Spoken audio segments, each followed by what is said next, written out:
A yau ne sakon takin Right Honorable Muktari Betara Aliyu ya iso garin Kwaya Kusar. Betara Vision ne gidan alkhairi.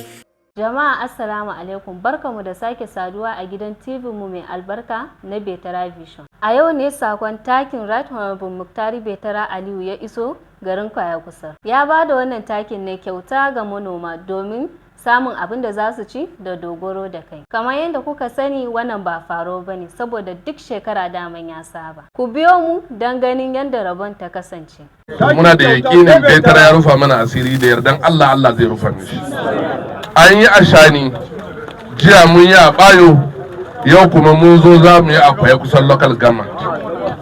Ya turo mu da kwamiti nawa mu zo mu samu council chairman na Kwaya Kusar local government domin mu aiwatar da ba da takin zamani ma manomanmu na Kwaya Kusar local government. Wannan yana daga cikin abubuwan da yake ba mu gudumawa a noma taki. In kun lura a dokoki yanzu an hana sai da taki. Taki ana kawowa ne, gwamnoninmu, senator reps ɗinmu suna ba mu taki kyauta din, don an hana sai da taki ne a Borno. Kowane ward za mu ba da taki buhu 50.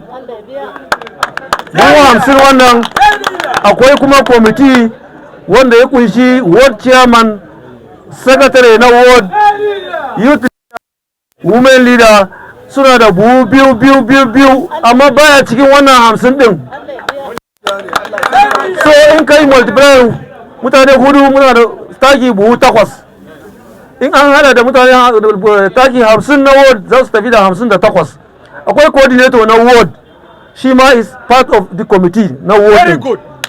Coordinators din da kuma wayan na mutanen da na irga su za su je su yi adalci a cikin rabon takin nan da za a yi. Mun gode wa Honorable Betara Muktari.